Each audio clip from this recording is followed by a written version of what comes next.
Geng, kalian sempat lihat gak geng? Satu video yang sempat viral banget beberapa minggu yang lalu lah, atau beberapa hari yang lalu, yaitu mengenai seorang pasien yang sedang melakukan semacam treatment di klinik kecantikan, namun dia tiba-tiba mengalami kejang-kejang atau gejala yang aneh banget. Kejadian ini itu sempat heboh banget. Orang-orang tuh jadi bertanya-tanya, ini sebenarnya kenapa? Nah, tapi nggak ada narasi yang benar-benar lengkap yang menjelaskan perihal kasus ini. Nah, mungkin kalian bisa lihat dulu yang ini ya, kejadiannya. Nah, hal ini dialami oleh salah satu TikToker asal Indonesia yang mana dia melakukan tindakan perawatan di sebuah klinik kecantikan, namun dia malah jadi kejang-kejang kayak gitu. Nah, terus kalian tahu nih yang paling hebohnya lagi ya, di dalam kasus itu pihak kliniknya itu malah mengira dia kerasukan. Padahal itu bukan kerasukan, tapi itu adalah dampak atau efek dari perawatan tersebut, dari treatment tersebut yang kabarnya sih mengganggu sistem saraf yang ada di tubuh si pasien tersebut atau di tubuh si wanita tersebut. Nah, ini kan aneh banget ya geng, di depan orang-orang yang mungkin ya diduga ini adalah tenaga medis gitu. Tapi gue nggak tahu pasti nih, apakah orang-orang yang ada di sana yang melakukan atau menangani treatment tersebut benar tenaga medis atau cuma tenaga ahli kecantikan doang yang nekat-nekatan karena paham cara nyuntik, cara infus, tiba-tiba bikin praktek, kita nggak tahu juga. Nah, tapi yang mana mereka di saat itu malah mengira si pasiennya tersebut ya mengalami kerasukan. Padahal bukan itu. Ya, yang terjadi di saat itu bukan itu. Video dari TikTokers ini sempat rame banget dan dibicarakan oleh netizen. Yang mana banyak netizen yang ingin menuntut pihak klinik agar bertanggung jawab terhadap kondisi dari si pasien tersebut atau si TikToker tadi. Nah, dari kasus itu kalian bisa lihat ya geng, betapa mengerikannya ya treatment-treatment yang menjurus kepada aksi malpraktek kayak gini. Dan yang perlu kalian tahu geng, di Indonesia kasus yang berkaitan dengan perawatan kecantikan yang mengarah kepada malpraktek kayak gini nggak cuma terjadi 1-2 kali aja. Pernah juga kejadian ada dokter kecantikan abal-abal yang menjalankan praktik kecantikan yang ilegal. Terus ketika si dokter ini menjalani proses hukum, dia bukannya mengaku sebagai dokter kecantikan, tapi dia malah ngaku sebagai tabib kecantikan. Dan dia nggak punya lisensi untuk melakukan tindakan medis. Gila nggak tuh? Nah, terus ada lagi kasus mengenai seorang owner skincare yang menjual skincare berbahan merkuri yang mana ini berbahaya banget bagi kulit. Nah, di video kali ini kita bakal membahas nih kasus-kasus tersebut ya. Dan gua harap dengan adanya pembahasan ini bisa mengedukasi kalian semua untuk berhati-hati dan jangan sembarangan membeli produk atau memakai jasa dari klinik-klinik yang abal-abal kayak gini, yang nggak punya lisensi kayak gini. Langsung aja nih kita bahas secara lengkap. Halo geng, welcome back to Kamar Jerry.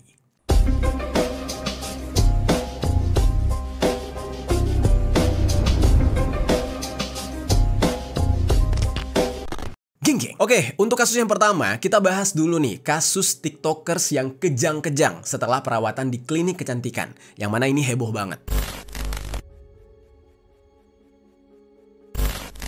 Jadi geng, ada seorang TikToker serta model. Ya, namanya itu adalah Meme Flome. Dia ini punya sekitar 100-an ribu followers lah di akun TikToknya dia. Wajahnya itu cantik geng. Emang bawaan lahir tuh udah cantik dan stylenya juga kekinian banget. Dan gak heran dia memiliki banyak followers di akunnya karena ya banyak orang yang suka dengan personalitinya dia. Karena penampilannya dia itu juga, dia ini jadi sering mendapatkan endorse dari produk-produk fashion terkenal atau mungkin endorse dari produk-produk skincare dan lain-lain. Lalu, seperti kebanyakan influencer atau public figure, Meme Flome ini itu tetap harus menjaga penampilannya dia tuh. Nah, karena kan memang fashion itu adalah bidangnya dia. Jadi, cara dia untuk bisa tetap mempertahankan penampilan adalah salah satunya dengan melakukan perawatan kecantikan seperti operasi plastik. Nah, treatmentnya itu operasi plastik, oplas. Tapi sayangnya, perawatan yang seharusnya bisa membuat dia tetap atau mungkin jadi lebih cantik, tapi justru menjadi awal mula di mana hidupnya dia berubah 180 derajat. Benar-benar dia terjun bebas, ngedown semuanya. Jadi, kejadian itu pada bulan Mei tahun 2024. Dia ini memilih sebuah klinik di mana dia bakal menjalani operasi plastik. Jadi kejadian ini memang udah setahun yang lalu sebenarnya.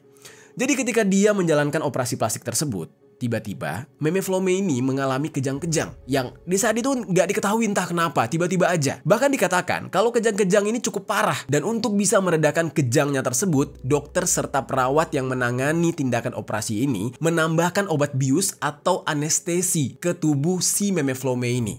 Bisa kebayang tuh ya, di dalam kejadian tersebut setelah dibius malah kejang-kejang, mau menjalankan operasi besarnya, itu malah kejang-kejang, langsung ditambah obat bius lagi. Kalau nom keeman kok sayang kok iya. Tak jaga ngaraku ya Mbah ya. Ya. Kejangnya di saat itu emang agak berhenti setelah ditambah obat bius. Tapi si dokter-dokter ini nggak tahu sebenarnya kondisi dia ini benar-benar sudah tenang, bisa dilakukan tindakan operasi atau enggak, atau justru sebenarnya harus dihentikan. Nah, tapi di saat itu, si dokter-dokter tersebut memutuskan untuk melanjutkan tindakan operasinya. Nah, tapi efeknya nih, dari pemberian anestesi itu baru terlihat setelah operasi selesai. Meme Flome kembali mengalami kejang-kejang hebat dengan durasi yang gak sebentar.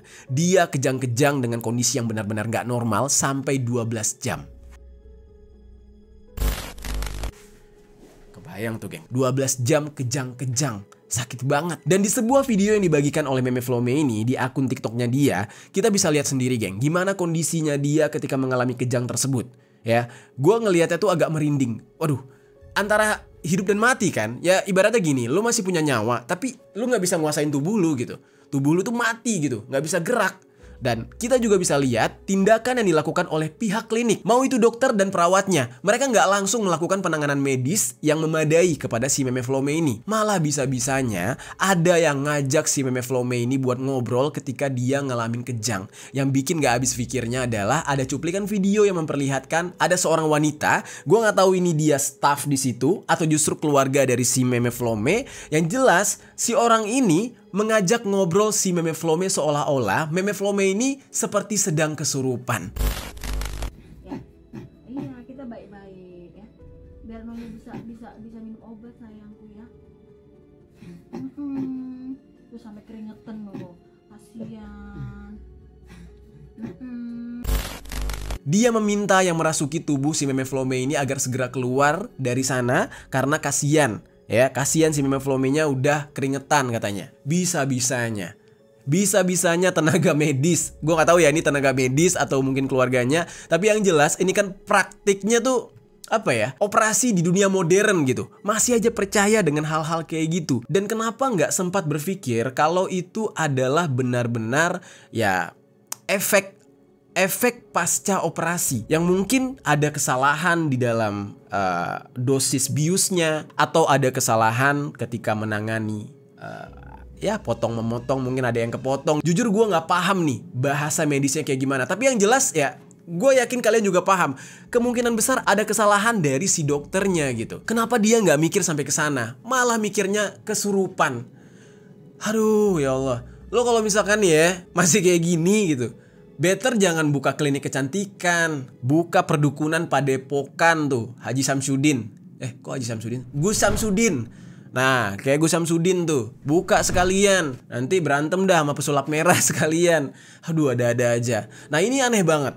Kok bisa orang yang bekerja di bidang medis menganggap kejadian tersebut adalah kerasukan? Harusnya nih geng ya, penanganan yang paling tepat adalah ketika terjadi seperti itu, ya si pasiennya itu langsung harus dilarikan ke rumah sakit, bukan tetap di klinik kecantikan tersebut.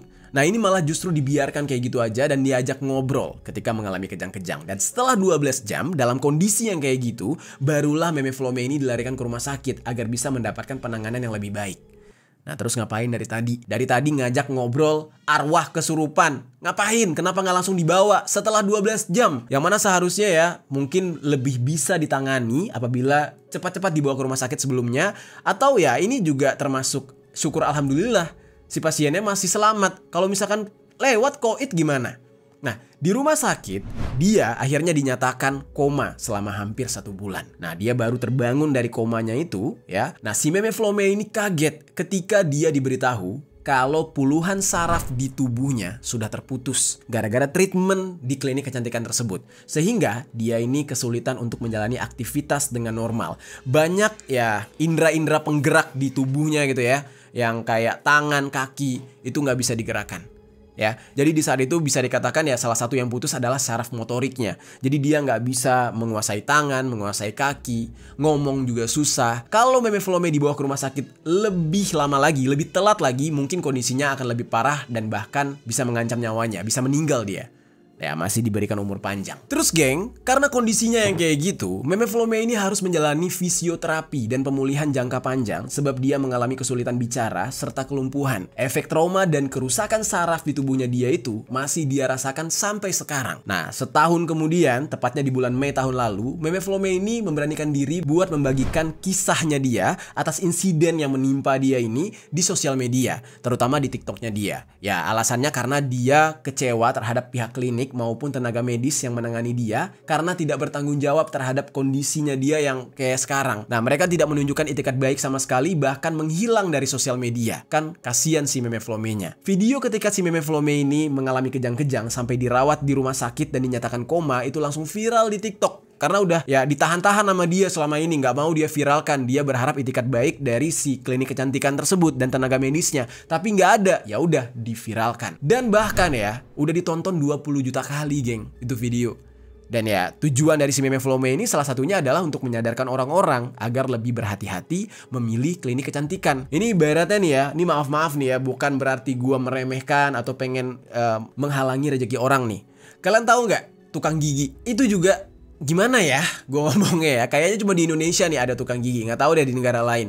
Nah, seharusnya ya yang berhubungan dengan gigi itu yang pantas dan punya hak untuk menanganinya adalah para dentis, adalah dokter gigi. Kalau tukang gigi biasanya kalau kalian tanya nih, bang ya atau kak, kok bisa jadi tukang gigi? Jawabannya apa? Ya saya punya pengalaman jadi asisten dokter, atau saya punya pengalaman jadi perawatnya dokter. Pasti kayak gitu. Bukannya mereka yang sudah menjalani sekolah, enggak, tapi mereka menyatakan mereka pernah belajar otodidak. Nah, ini yang kayak gini-gini bahaya nih, geng. Ini sama halnya seperti yang terjadi ya di dalam dunia kecantikan. Harusnya nih kalau kalian merasa kurang yakin gitu dengan klinik-klinik yang takutnya mereka cuma ngurus lisensinya, cuma ngambil lisensi dari dokter, tapi sebenarnya dokternya nggak bekerja di situ, ya. Yang ngerjain itu adalah sebutannya ya, yang ngelakuin treatment itu adalah orang-orang yang nggak punya background sebagai tenaga medis misalkan. Dia cuma paham aja cara nyuntik gimana, cara masukin jarum infus gimana, tapi kliniknya bisa berjalan karena dia ngurus lisensi untuk membuka klinik. Dengan cara apa? Dia pakai ya surat izin praktiknya dokter-dokter yang dia bayar murah. Si dokternya nggak perlu datang ke klinik itu untuk praktek langsung, tapi cuma surat izin praktiknya doang yang dibayar, disewa gitu. Nah, ini yang bahaya banget. Jadi hati-hati banget kalian, geng.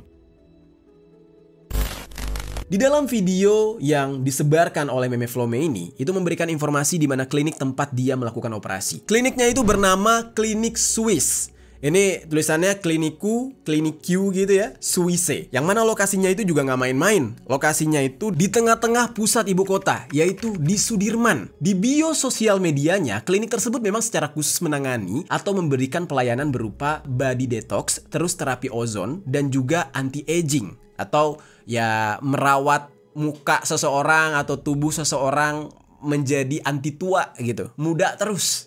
Nah, di akun sosial medianya, baik yang ada di TikTok maupun Instagram, postingan terakhirnya itu diupload pada tanggal 14 Maret tahun 2025. Nah, ada kabar yang beredar kalau saat ini kliniknya sudah tutup, geng. Permanen kayaknya. Ya, mau gimana lagi gitu kan? Udah ada kasus kayak gini, ya nggak mungkin lagi beroperasi, nggak mungkin lagi praktek. Dan ketika viral, selain membocorkan nama klinik ini, Meme Flome juga nge-spill nama dari seseorang yang mengajak dia ngobrol ketika dia sedang kejang-kejang, seolah-olah dia sedang kesurupan. Namanya itu adalah Ayin. Nah, tapi dari informasi mengenai Ayin ini masih terbatas banget, karena akunnya si Ayin yang ada di TikTok dan Instagram itu udah di privat, dan kita nggak bisa silaturahmi ke akunnya lagi. Ayin ini juga nggak menggunakan foto aslinya sebagai profilnya dia. Nah, jadi sampai sekarang netizen masih nggak tahu nih yang mana wajah si Ayin ini. Dan netizen berasumsi kalau Ayin ini adalah staff dari klinik tersebut. Nah, namun ada informasi lain yang mengatakan kalau Ayin bukan staff, melainkan agensi yang menawarkan perawatan kecantikan kepada si Meme Flome.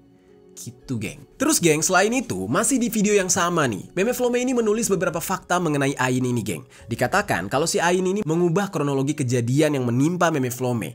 Ain ini mengklaim kalau dia membawa Meme Flome ke rumah sakit jam 7.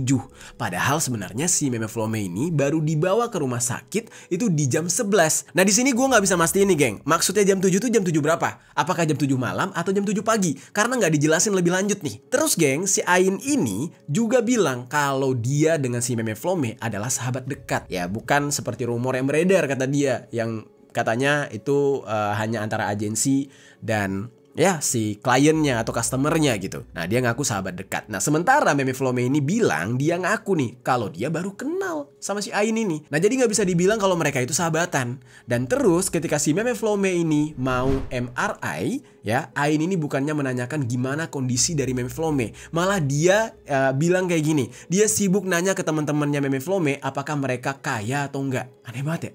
Berduit atau enggak, pacarnya siapa, malah di profiling gitu. Dan kayak nggak ada empatinya gitu loh geng sama si Meme Flome ini. Udah tahu kondisinya lagi nggak baik-baik aja, sememprihatinkan itu, koma di rumah sakit dan harus menjalani perawatan intensif, si Ain malah sibuk nanyain hal-hal yang nggak penting, alias ngeprofiling background orang. Terus dia malah ngarang-ngarang kronologi kejadian dan beralasan kalau dia dan Meme Flome adalah sahabat.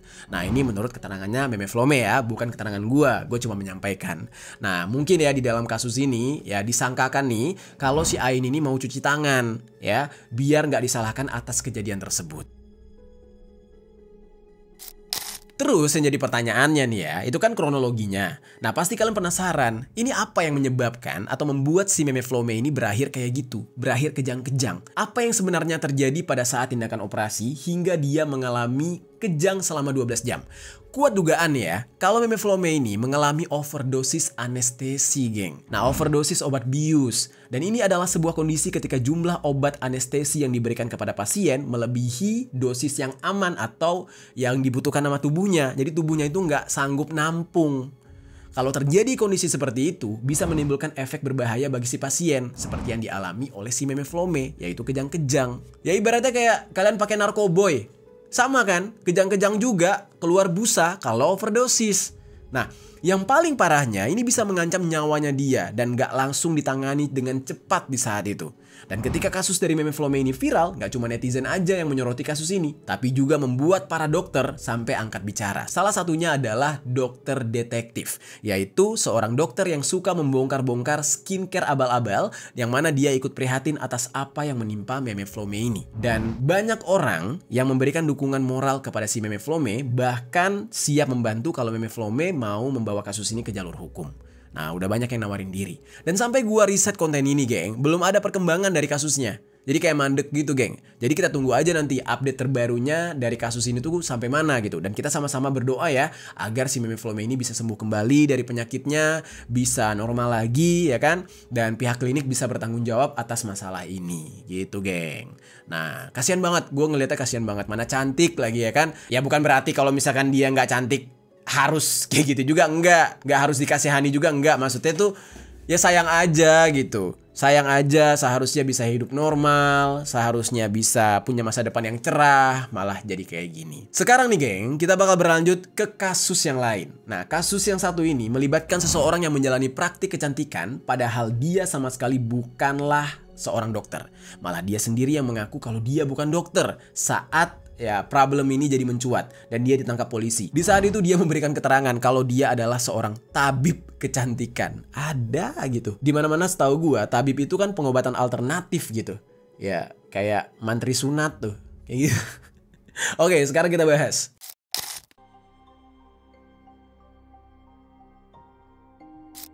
Jadi geng, kasus ini menyeret seorang perempuan yang bernama Ria Agustina. Katanya sih dia adalah seorang influencer nih.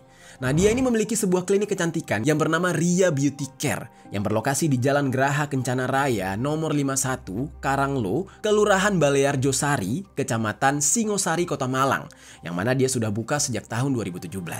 Nah klinik tersebut menyediakan layanan perawatan kecantikan dan derma roller wajah. Nah, derma roller ini sebuah alat yang dilengkapi dengan jarum-jarum kecil yang berfungsi untuk merangsang produksi kolagen dan mengatasi berbagai masalah kulit seperti kerutan, ada bekas jerawat, bopeng-bopeng di wajah tuh yang biasanya disebabkan karena dulunya pernah jerawatan parah gitu ya, yang mana jerawatnya besar-besar sampai bolong-bolong gitu. Nah, suka dipencet-pencet juga, nah itu bisa diobati di situ pakai alat itu tadi. Nah, klinik tersebut juga mengklaim mereka memiliki tim profesional kecantikan yang berpengalaman untuk menangani setiap permasalahan kulit dari para pasiennya. Dan si Ria ini ya sering membagikan hasil dari treatment para pasiennya di sosial media. Follower di akun TikToknya itu juga udah mencapai 77.000 geng, yang artinya banyak orang yang percaya sama dia. Dan Ria juga dikatakan menyediakan layanan panggilan sesuai dengan kota tempat tinggal para pasiennya. Jadi kalau ada pasien yang berada di kota lain, dia bersedia tuh buat datang ke tempat pasiennya tersebut. Dan Ria diketahui sudah memiliki banyak pasien langganan dan treatmentnya dia yang mana ini dia cukup dikenal oleh orang-orang. Terus singkat cerita nih geng, sampailah pada akhirnya di tanggal 14 November tahun 2024. Anggota unit 1 Subdit 5 Ditreskrimum Polda Metro Jaya menyamar menjadi pasiennya si Ria ini geng. Nah, mau dijebak lah. Anggota polisi ini mengirim pesan lewat WhatsApp untuk menanyakan layanan treatment klinik tersebut.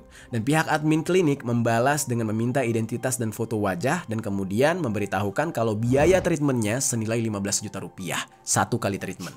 Gokil nggak tuh harganya? Demi cantik tuh. Dan kalau memang berminat untuk melakukan treatment, diminta untuk segera melakukan pembayaran DP sebesar 1 juta rupiah terlebih dahulu.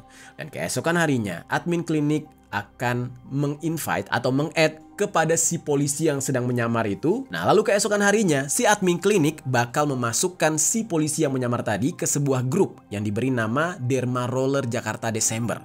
Nah, disebutkan kalau di dalam grup tersebut sudah ada 9 anggota. Yang mana singkat ceritanya, di tanggal 28 November, polisi mendapatkan informasi dari grup tersebut mengenai jadwal Derma Roller yang ada di Jakarta, yaitu tanggal 1 Desember 2024 di sebuah hotel yang bernama Hotel Somerset Grand Citra Jakarta, Ciputra World Jakarta di Jalan Profesor Dr. Satrio Kuningan Timur, Setiabudi, Jakarta Selatan. Sesuai dengan jadwal yang sudah tertera di grup itu, anggota polisi mendatangi nih kamar nomor 2028 di Hotel Somerset tersebut. Dan itu kejadiannya jam 4 sore. Saat anggota polisi datang, Ria sedang melakukan treatment Derma Roller dengan didampingi oleh seseorang yang berinisial DNJ. Serta ada pasien Ria yang lain yang terdiri dari 6 perempuan dan 1 orang laki-laki. Terus geng, Ria ini ditangkap ketika dia sedang akan melakukan treatment Derma Roller tadi terhadap seorang perempuan. Ria serta DNJ langsung diringkus di saat itu juga dan polisi langsung menggeledah kamar 2028 itu dan menemukan roller bekas pakai, serum, serta krim anestesi. Dan berdasarkan pemeriksaan yang dilakukan oleh polisi, semua produk yang digunakan oleh Ria dalam treatmentnya itu tidak memiliki izin resmi. Dan semua produk tersebut diketahui diproduksi di Korea dan juga Jerman. Krim anestesi dan juga serum yang digunakan juga tidak terdaftar di BPOM. Dan gak cuma itu aja, ternyata si Ria dan DNJ ini juga bukan merupakan tenaga kesehatan. Ria bahkan sama sekali bukan lulusan dokter, tapi merupakan sarjana perikanan. Sementara treatment yang dilakukan oleh Ria ini sudah termasuk ke dalam tindakan medis yang mana seharusnya hanya boleh dilakukan oleh seorang dokter. Nah, lulusan dokter dan juga sudah punya sertifikasi sebagai dokter spesialis. Sementara Ria ini cuma mengandalkan sejumlah sertifikat ahli kecantikan yang dia miliki dan dia tidak boleh melakukan praktik tersebut harusnya. Dan terus geng, singkat cerita, pasca ditangkapnya Ria ini, pengacara Ria yang bernama Raden Arya ya itu sampai angkat bicara. Menurut Raden, kliennya tersebut nggak salah-salah banget gitu. Ria ini nggak salah-salah banget menurut si Raden ya, pengacaranya tadi. Sebab menurut dia, Ria ini sudah mengikuti berbagai pelatihan dan sudah mendapatkan 33 sertifikat pelatihan yang dia lakukan di dalam dan di luar negeri. Terlepas dari adanya penggunaan dari produk yang tidak memiliki izin resmi dan juga tidak terdaftar dari BPOM, Raden ini bilang kalau ada banyak obat yang sudah terdaftar di BPOM. Ya, ada banyak obat yang digunakan sebenarnya ya sudah terdaftar di BPOM. Sementara obat-obat lain ya memang berasal dari luar negeri gitu. Nah, selain itu dia juga menyebutkan kalau memang Ria ini bukanlah seorang dokter atau tenaga medis. Karena Ria sendiri nggak pernah menyatakan kalau dia adalah dokter. Dia nggak pernah ngaku-ngaku dokter. Dan yang lucunya ya, Ria ini menyebut dirinya sendiri sebagai tabib ya, tabib kecantikan. Nah, atau ahli kecantikan. Dan hal ini juga kabarnya sudah disampaikan oleh Ria kepada pasien-pasiennya katanya. Jadi setiap ada pasien yang mau treatment ke dia ngasih tahu, saya bukan dokter ya, saya tabib gitu. Tabib Nurmagomedov. Aduh, tabib itu ya. Atau tabib ini yang joget-joget. Jangan deh. Aduh, takut. Lanjut. Nah, di saat itu katanya pasien-pasiennya itulah yang memanggil Ria ini dokter. Dan menurut Raden, yaitu terserah dari si pasien-pasiennya. Hak dari pasien mau manggil dia apa. Dan kabarnya juga Ria ini nggak cuma melakukan perawatan atau treatment ke pasien-pasiennya, tapi juga bahkan treatment itu dia lakukan ke dirinya sendiri. Khususnya di bagian kepala, ya, bagian wajah dengan tujuan untuk menumbuhkan rambut. Nah, Raden mengaku kalau sampai saat ini belum ada pihak yang merasa dirugikan setelah melakukan treatment di kliniknya Ria Beauty ini. Jadi kenapa dia ditangkap katanya gitu, ya? Belum ada kasus kan? Ngapain ditangkap? Tunggu ada yang mati dulu gitu. Enggak. Maksudnya tuh kayak sejauh ini tuh nggak ada yang komplain gitu. Dan malah katanya pasien dari kliniknya tersebut sudah banyak hingga ke luar negeri. Jadi banyak yang memakai jasanya Ria ini. Nah, menurut kalian gimana tuh, geng? Apakah itu bisa dibenarkan tuh? Kalau pasiennya udah banyak yang merasa terbantu oleh Ria, merasakan manfaatnya, apakah sebenarnya ya Ria ini nggak salah? Menurut kalian gimana? Coba tinggalkan komentar di bawah. Oke, kita lanjut. Sementara menurut kuasa hukum Ria yang lain, yaitu yang bernama Arjuna Febrianto, kasus Ria ini bukanlah disebabkan karena treatment yang dia lakukan ilegal, tetapi melainkan katanya ya ada indikasi persaingan bisnis. Nah, ada yang pengen jatuhin dia, ada yang iri sama dia. Dan alasannya ya karena Arjuna sempat melihat adanya haters atau buzzer yang mendukung agar Ria segera ditangkap. Dan dari sinilah Arjuna ini menilai kalau ada kompetitor Ria yang menyewa haters atau buzzer tersebut supaya bisa memenjarakan Ria. Gitu. Dan oleh karena itu, tim kuasa hukum Ria berupaya untuk mengambil langkah hukum terkait ditangkapnya Ria dengan meminta agar penahanan Ria ditangguhkan. Jadi jangan sampai dipenjara. Dan faktor pengajuan tersebut juga dikarenakan Ria ini masih memiliki anak yang berusia 1 tahun dan Ria sendiri merupakan tulang punggung keluarga. Sehingga dia harus tetap menghidupi keluarganya yang terdiri dari orang tuanya sampai dengan iparnya. Dan dikatakan juga kalau suaminya Ria ini nggak kerja, geng. Jadi benar-benar Ria ini yang menjadi tulang punggung keluarga. Nah, namun status Ria itu udah ditetapkan sebagai tersangka dan ditahan di rutan Polda Metro Jaya dengan jeratan kasus pada pasal 435 junto pasal 138 ayat 2 dan atau ayat 3 dan atau pasal 439 junto pasal 441 ayat 2 Undang-Undang Nomor 17 Tahun 2023 tentang kesehatan. Nah, jadi kasusnya Ria ini panjang, geng, sampai memenjarakan dia. Walaupun belum ada yang merasa menjadi korban, tapi dia dianggap ya melakukan ya praktik yang ilegal. Gimana tuh menurut kalian? Oke, nah sekarang kita bakal masuk ke dalam kasus yang terakhir nih, geng. Mengenai owner skincare yang menjual skincare dengan bahan merkuri yang berbahaya bagi kulit. Sekarang kita bahas.